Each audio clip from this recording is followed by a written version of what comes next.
Paramashivoham. Om Nithyananda Paramashivoham. Om Nithyananda Paramashivoham. Om Nithyananda Paramashivoham. Om Nithyananda Paramashivoham. Om Nithyananda Paramashivoham. Om Nithyananda Paramashivoham. Om Nithyananda Paramashivoham. Om Nithyananda Paramashivoham. Om Nithyananda Paramashivoham. Om Nithyananda Paramashivoham. Om Nithyananda.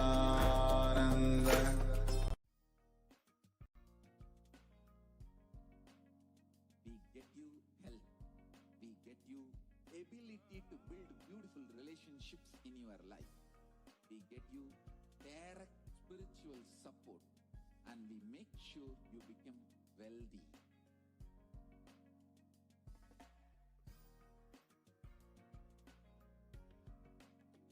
We won't stop giving you just good life. We will literally not stop till you live enlightened life. Manifesting the state of Paramashiva, space of Paramashiva, powers of Paramashiva, being of Paramashiva.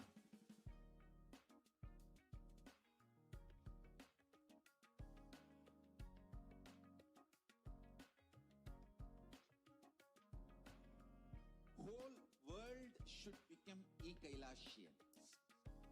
I want the whole world to know Hindus have something great to contribute to the world.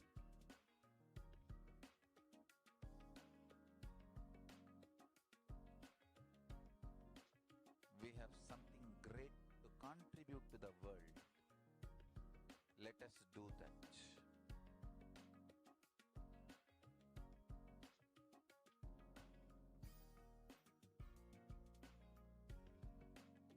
Kailasa is proper customized spiritual service helping you to identify your root patterns of suffering. We have perfected the science of helping every individual from every cultural, religious, nationality background.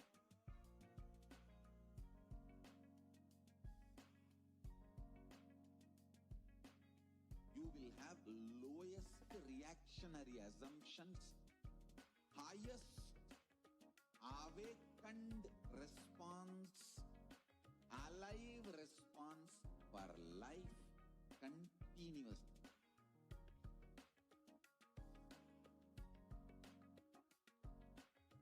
Kailasa is enlightenment ecosystem, literally enlightenment itself in your own home, wherever you are.